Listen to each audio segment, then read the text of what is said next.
Hello, and welcome to Mixed Messages, a show where each episode we discuss someone's personal mixed race experience. I am your mixed race host, Sarah Donahue. Now, please join me in giving my guest a very, very warm welcome. I'm so excited that she's here. Give it up for Erika Waldron.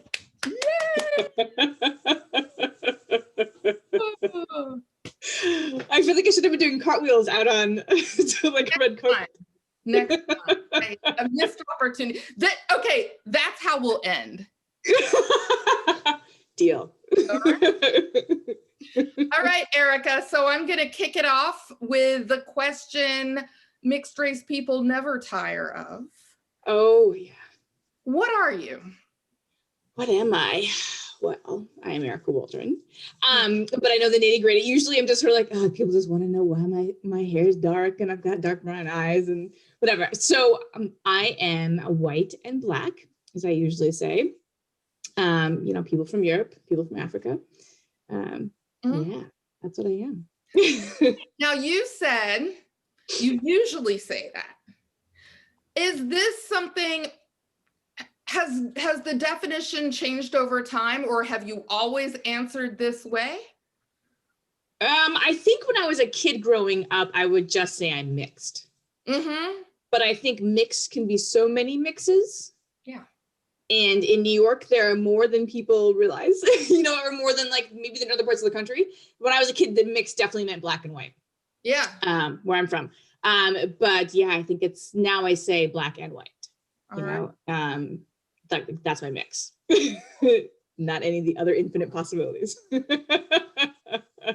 Before we get into it, I want to let people know how we met. Oh yeah. And this is the first time meeting face to face. We met through Twitter. Yeah. After you'd seen this show, you DM'd me, and first you were like, how did you contact me? Why did you, which is valid. Uh-huh. Yeah, because you sent me a link to the show. Yeah. Yeah. So I was like, well, I mean, seriously, I did work. I looked up people on Twitter that I thought would be interested in this. And I was like, yeah, I think she would be. And you were. Yeah. And then you said, I have things to say. I think this is crazy, but maybe I'm going to be a guest. And I was like, I don't think it's crazy at all. And here you are. So yeah, it worked out. I want to know. Where did you grow up? Milwaukee, Wisconsin. How was that? That was that. Milwaukee was and still is one of the most segregated cities in the United States. So it was interesting, embodying the racial divide within my family, within my city. It was interesting. Yeah. And when you say in your family, who was your family? Who were you there with? I lived with my mom and my dad and my younger brother until I was 11. My parents got divorced, and saw my dad's family for a while, like his sister, his stepdad, I think died around the time my parents got divorced. But my dad's family is a little fractured. I'd say both my parents come from dysfunctional, toxic families to some extent. Mm-hmm. It's a little more obvious in my dad's family. Like his mom died when he was very young, like late teens. He never got along with his stepdad, didn't like his real dad, or met him only a few times. My dad's the oldest of like 5 kids. So there wasn't a lot of stability within his family. Like he was really close to his godmother, and like she was someone that I would still see in like her family and stuff. But it was a divorce, so we weren't necessarily like hanging out with the people who were most important to my dad after they got divorced. So a lot of my mom's family. And when I was first born, like the first 3 years of my life, I think my mom's mom was my babysitter. Oh, okay. And then my grandparents moved up to northern Wisconsin, where my maternal grandfather was raised. So that became then like a 3-hour drive to visit them, which meant I'd stay up there for like every school vacation as much as I could in the summer. So definitely much closer to my mom's side of the family, the white side of my family. That's the white side. Okay, that's what I was wondering. Yeah. Okay. And was each side of your family accepting of the other? Some, Some? yeah. I mean, I think that my mom's family would say that they were for sure, but I heard ethnic and racial slurs with my mom's family. My dad's family, I think some of the siblings, I remember one of my uncles in particular not being very kind. One of my dad's brothers. But mostly were, yeah. Okay. Yeah, at least my face, you know. What are some of the things you heard? I have vivid memories, and like again, you know, I was a little kid, but like of my aunt, my mom's siblings, and I don't know that my grandparents did, but my mom's siblings just throwing the N-word around like nothing, you know, just sort of like referring to people and that sort of thing. And so I was just like, yeah, it's something that like as a kid, I remember it just sort of like stopping me in my tracks and just being like, ooh, yeah, here I am, you know. But these people loved me and took care of me, and it's always sort of like this, you know, cringy. And did your mom say anything when this happened? I don't know. My mom was actually there. Like I spent a lot of time. So my mom was young. She was only 21 when I was born. So like when I was spending time at my grandparents' house, like I still had aunts and uncles in high school. So it was the younger three that or even as they got older, and like my uncle works for the city of Milwaukee and like would have a crew of mostly Black men for road construction. And it would, it was still, it was even when I was older. Yeah. You said you have a younger brother. Yeah. How much younger? He's 4 years younger. And have you talked about that? Does he remember that? No. Well, my brother and I don't speak anymore. Okay. But we had falling outs a lot because he even remembers my parents' dynamic and like life at home with my parents married much differently. And just sort of like certain things that went down where I was just sort of like, yeah, no. So yeah, so he has a different take on it. But I mean, also, so my family's interesting. I'm referring to my mom's family. It's just that, so my grandfather's from northern Wisconsin. Many members of that extended family have married members of the Menominee Nation. So I have Native American cousins. Okay. One of my mom's sisters is married to a man of Mexican American descent. Like they'll say, you know, he has said like, my family was here before the Europeans, you know, like they were in that part of Texas before it was the US. One of my uncles married a woman from Mexico who they refer to as a wetback, you know, like, okay. Yes. So like on paper, seemingly like diverse and open and accepting, but not if you're using slurs. Yeah, not at all. Yeah. Not at all. And yeah, and I'm sure they would probably be offended, I'm guessing, if you're like, that's racist. You're racist. Yeah. And so what about your dad's family? You said you heard something from your uncle once? Yeah, one of my dad's brothers was just always very like just sort of like leave the room or leave the house when we came over. I think maybe he said something about my mom once. He was just not very nice. We're like, I remember hanging out with my dad's other brothers' kids, you know, and like my aunt loved us, and like the younger brother, I think the one who didn't is the middle of the 5 kids. You know, and it's just sort of like, okay. Where do you live now? I live in Queens, New York. All right. And when did you move? Oh, when didn't I move? So been there for a minute.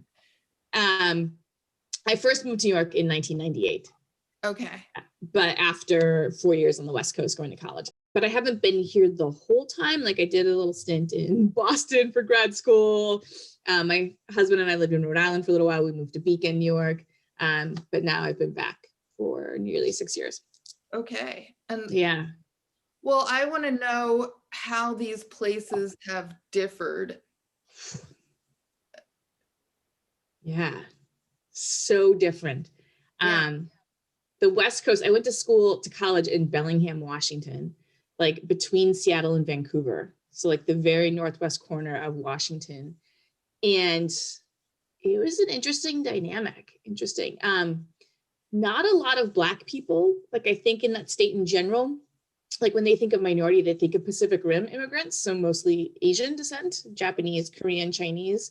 And when I was there, when I lived in Bellingham, there were migrant farm workers into the town north of us was more agricultural. And I remember there was a cross burned on the lawn of a migrant farm worker family. And like one of the Black professors in art got like hate mail. And I brought these things up because during like the events of recent years, I'm on Facebook with some of my friends from college, and I brought these things up because they were like, oh, thank God we live on the West Coast and it's so diverse and liberal or open-minded. And I was like, remember? And they didn't remember. And, but I was just like, that's the stuff I notice, because that tells me like where I am. Yeah. And I want to ask, were the people who didn't remember white? Oh yeah, 100%. So they're able to not remember. Yeah. And then I came to New York because why not? So when you came to New York, what was that? What was that like? I think I had the vision of like 1970s, 1980s New York. I was like, let your freak flag fly. Like anybody can be anybody, but it was like 1998 New York. So it was like already pretty cleaned up, like Giuliani had been here for a little while. It was already like getting to be like chain stores and everything. I just remember like, because that was my West Coast thing though. I was on the West Coast and just like wearing Dickies and Carhartts, and like boys, girls didn't matter. We all sort of dressed the same. And I came to New York and I was like, oh, like very specific gender roles here. Because I think people then, it was like, questioning my gender and sexuality, unless my race or ethnicity was like, we assume you're Dominican or Puerto Rican, but are you gay or straight? Because my hair was short. I was just dressed in like pants and a t-shirt and not like, overly feminized. And I was like, dude, what? Like, this is New York. Tell me about your husband. He's white. He's from Connecticut. How was his family when you got together? I'm not sure his family was prepared for anyone who wasn't like them, like from Connecticut. Like I was like, I'm way more urban than maybe they're used to, and like I'm not white, and I'm not maybe traditional girlfriend that he dated before, so that like I don't think they are prepared for any of that. Have there ever been instances where you're like, whoa, okay, this isn't okay? Yeah, so we would sometimes like go to his parents' house to do laundry or whatever, like get a free meal on the weekend, and his mom really loved watching TV shows with a male Black character, and like would openly like express her pleasure in their bodies, and I was just sort of like, wow, this is like age-old white woman fetishization of Black men. Oh my like, God, yeah. For real? Wow. And I don't think I ever said anything aloud to them. Like I think maybe I mentioned it to Sean, but I was just like, dude, people got lynched for shit like that. Like, yeah. Yeah. Damn. Yeah. Oh, you're in the room and yeah, totally. And it was like repeated. And I was just like, yeah. You have kids? I do. How many kids? Two. How did they identify? We're still trying to figure it out. Have they been asked, what are you? I think they're generally assumed to be white. Okay. Yeah, they're definitely white presenting. Both have blue eyes, both have curly hair, but they're light, they're white to to most viewers, like to random people on the street, Yeah. And may I ask, girls, boys? Yeah, two girls. Okay. Two girls. And I think you said they're teenagers? Yeah, one's 13, one's 15. How do you feel about having kids who are to many people white presenting? And was that something when they were born or that you grappled with? Yeah, it was unexpected. Like I didn't expect them to look so white. I mean, I don't know why. I mean, they're 3/4 white and only a quarter Black, but yeah, I was sort of like, wow, these don't look like my kids. And that has been an issue since then. Like I've been mistaken for the nanny or the babysitter. Everybody in public thinks they need to ask me why my kids have blue eyes. Like, where'd the blue eyes come from? I'm like, do I know you? Like, Now, yeah. I'm going to take this as a learning experience as well, because I have a son, he's 10 months, and he, as I'm guessing, he presents as white to people. Even before he was born, I was like, there's a chance he could be white. Am I gonna be mistaken for his nanny? Is my parentage gonna need to be proven? I have all these like situations in my head, school situations, airport. So I'm like, he's having my last name. He's having I'm not gonna go through that. Meanwhile, Erika, my last name is like the whitest name you can. I mean, it's Donahue. Like, however, he does have my last name. How was it when people did that to you? When they said, "Are these your kids?" It's less of a gut punch than it used to be. Now I just have the attitude, just sort of like, who do you think you are that you can ask that? Like, can I ask, like, where'd you get that nose from? Why are you so short? You know what I mean? Yeah. Like, are your breasts real? Yeah. That would be amazing. I don't even know if I would, like, the last thing I said when asked, because this is sort of like, I know it's coming. I think I often just like stop and take a sigh. And then I'm just like, yes. How did you work with your husband on, like, you went out and people would ask, are these your kids? I'm guessing when he went out with them, that never happened. No, I don't think so. And when we're out together, I think it's less of an issue, but I think that people are still sort of like, how do they all fit together? Or like, if we're ever with my mom, my mom is so fair-skinned, like full of freckles. Her hair was auburn when she was younger. Now it's totally white.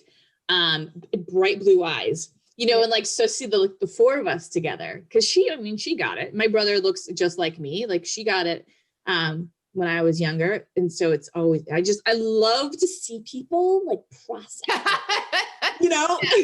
Yeah. And if my kids like throw out like the words Nana and Mom, people just like, their minds just blow. Like, yeah. I take delight in that. How do you raise your kids to acknowledge their privilege and to acknowledge that other people in their family or their mom does not have that same privilege? Directly saying it to them. My younger daughter even used me as an example in class, like, so this year, now in this academic year, so after all the protests of last summer and everything, but like, she said something like, my mom's Black and has experienced that stuff, and kids were like, what? Because they weren't expecting that.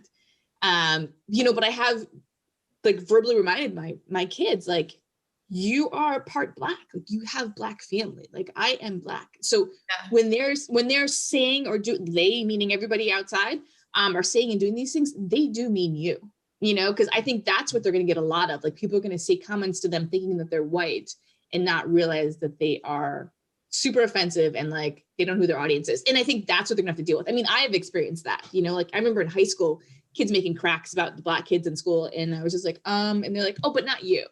So I think my kids are going to hear a lot of that. Okay. Oh, yeah.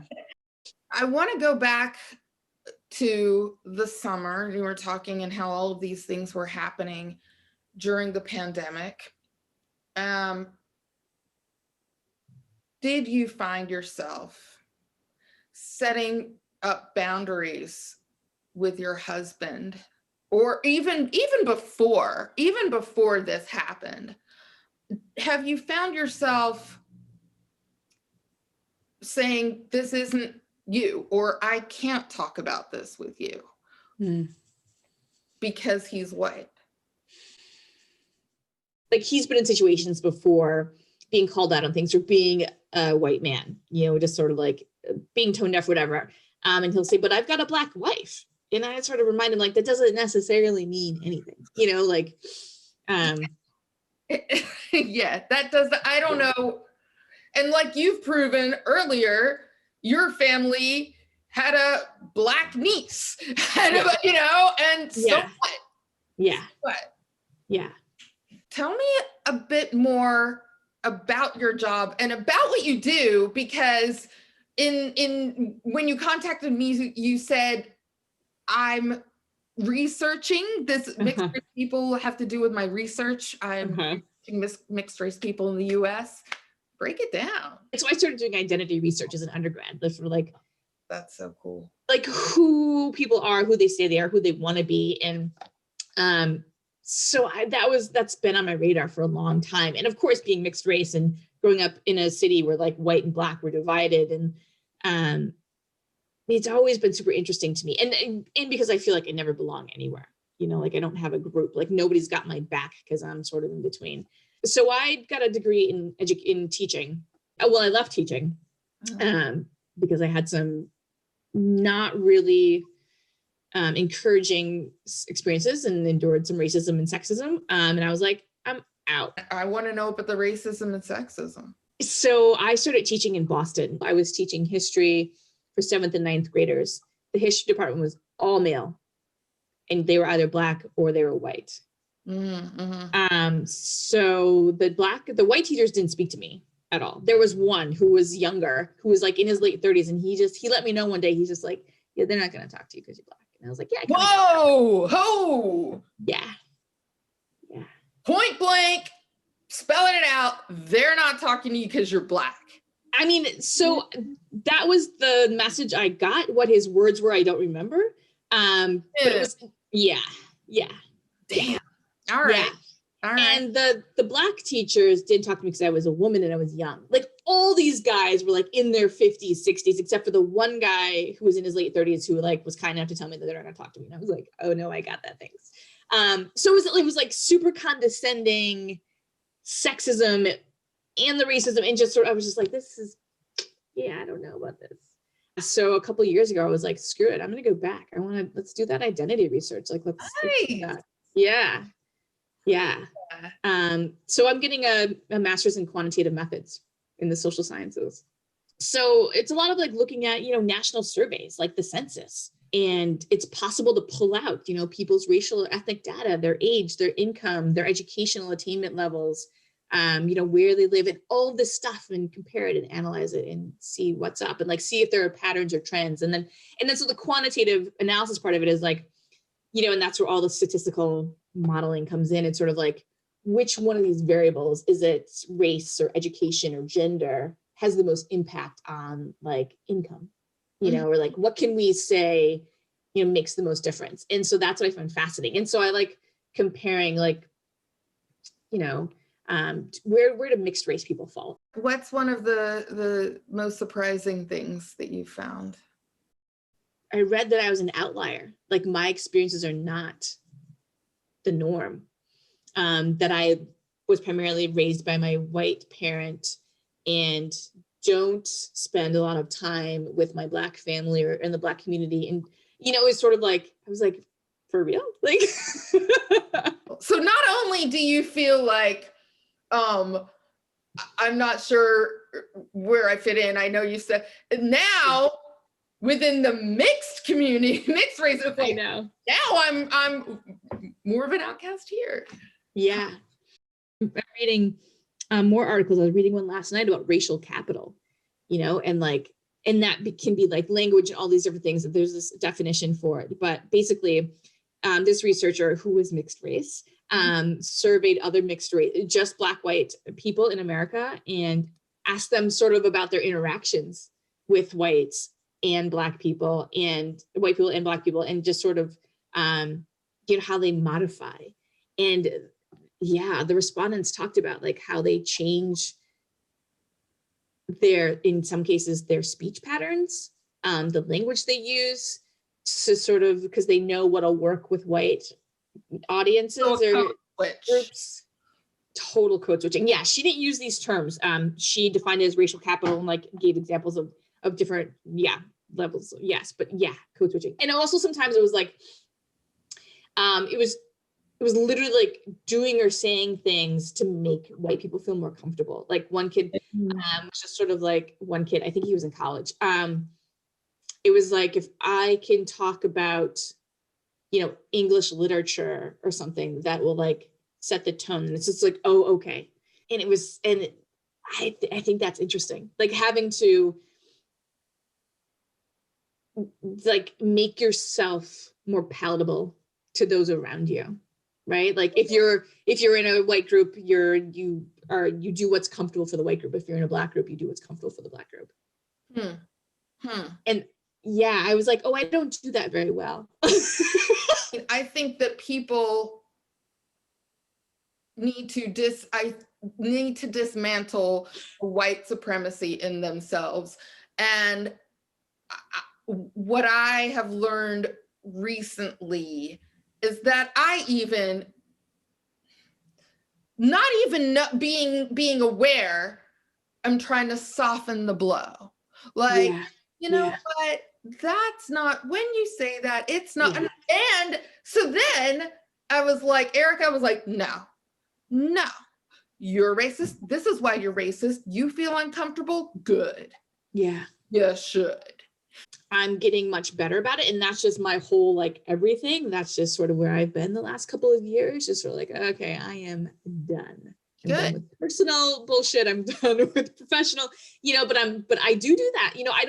I don't think I necessarily, code switch or do other things, but I think I'm more likely to tell someone to their face now, but I will still evaluate how much damage that may do to me.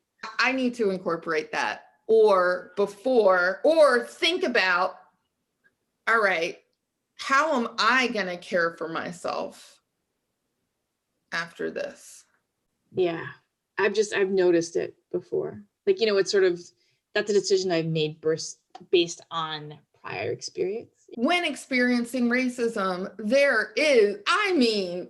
it's so internalized. It's so, you go through this, you just confronted someone. First off, you just felt their racism. Yeah. Yeah. Now I'm confronting you on it. Yeah. Now I'm processing. And it's that process where it's like, I need to be gentle with myself. And I think that's something I haven't done. Yeah. Yeah. Because it takes its toll just working through that. Yeah. Yeah. It's heavy. Whew. I know. Where do you feel you fit in? I don't, I literally feel like the gray, like the in between, the both, yeah, I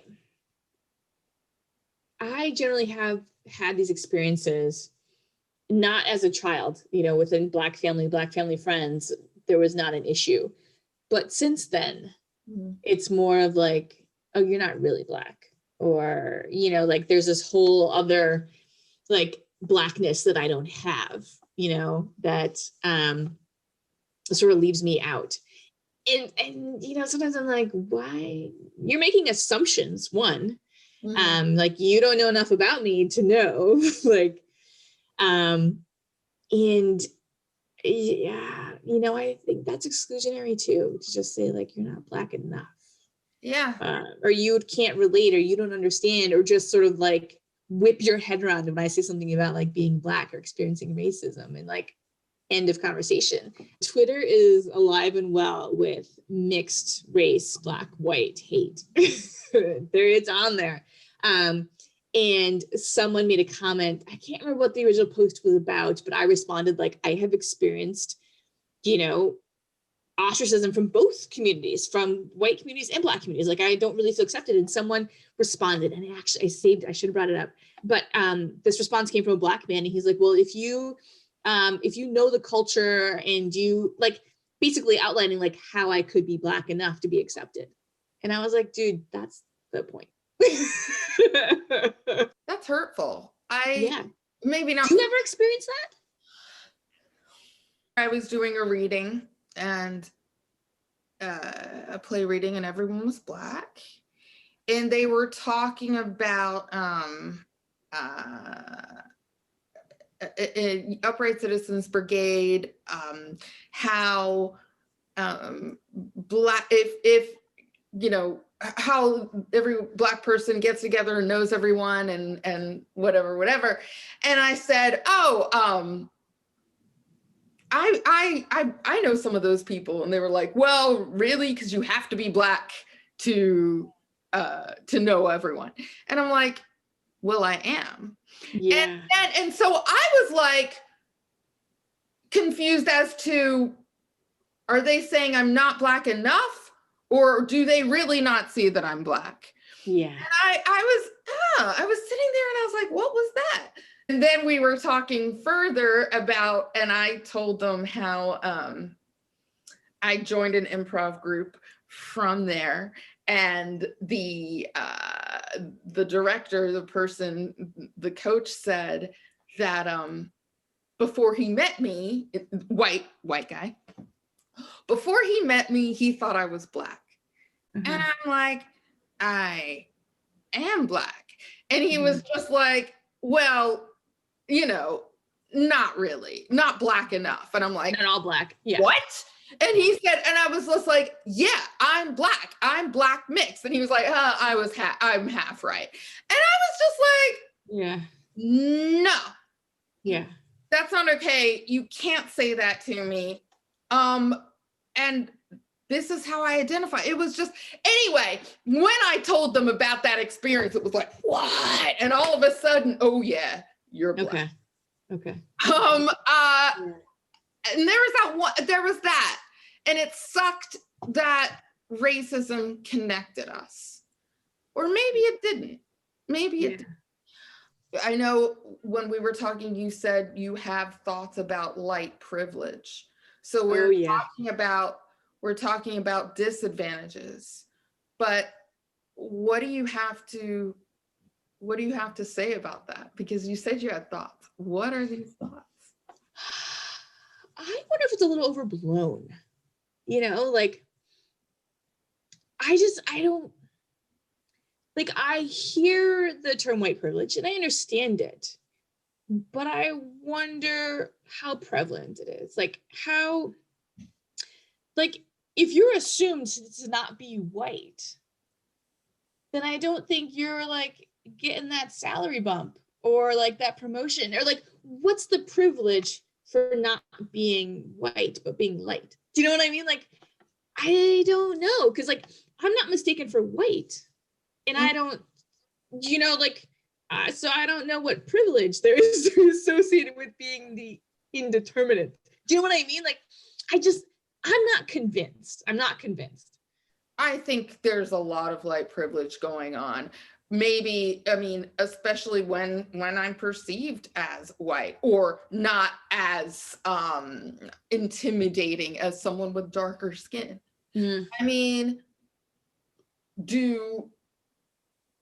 are cops looking at me and thinking, I don't know. But if they are thinking there's a Black woman, there's a very light-skinned Black woman, I can find makeup in the store that matches my skin. I've gotten followed in stores. I've definitely been followed. Yeah. However, it's not every time. It's right. It's not. Even like who's being cast in roles. Yeah. And now I have, being an actor, I have gotten, you don't look biracial enough, which.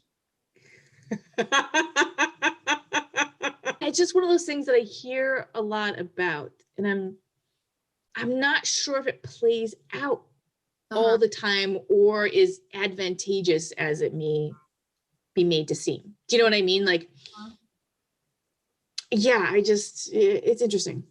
But then also I think about it like just sort of, because I always like think of my own experience. I'm like, well, maybe it's because I wasn't raised middle class. Maybe it's because I don't have these connections. Like, maybe I don't know how to play the game, you know, because my family didn't know how to play the game. You know what I mean? So like, what game? No, I don't know what you mean. Well, just sort of like, you know, the whole, like, I'm a first-gen college graduate, you know, just sort of like, how do we do all those things? Is that because I'm Black, or is it because I'm poor? And is it because I'm poor and Black? Do you know what I mean? So it's like, am I not accessing my potential white privilege or light privilege because I'm disadvantaged in other ways? You know, so maybe it's specific for me because I couldn't get on that game. We can only go off of our own experiences. Yeah, totally. We talk like this and be like, oh. But I think, yeah, there's a big difference between light and white. Yeah. And I guess so that's what sometimes gives me pause, is just like, don't assume that light is white. You know, like there's still a difference there in how you're perceived. Like you may be more palatable because you're light, but you're still not perceived as white. I think it is important to both acknowledge and differentiate. Yeah. And it's something I still really am exploring and learning about myself. Yeah. I could go on forever with you. I love lifetime. It. Any last thoughts or words or phrases, anything you want to leave people with? I don't know. I mean, just talking, just the two of us, it's really, it's an individual experience, you know, like there are so many things that go into being a person, and being mixed race is like just another part of that. But I mean, even us, you know, we share an ethnicity or racial background, like it's totally different. It is. Yeah. But, and I don't know, and the same though. Yeah. I love it. I love it, which is why I'm doing this. I love it. Yeah. Well, yeah, because it's great to find somebody else who's just like, oh. I don't have to explain anything to you. Yeah. Absolutely. It's great. Totally. This has been Mixed Messages. A very, very, very, very, very special thank you to Erika Waldron, my new friend and new sister, and a wonderful guest on this show. Oh, thank you. Yeah, thank you. Please comment, email, let us know what you think. Let me know if you want to be a guest on this show. Do it. Yeah, I will see you all later.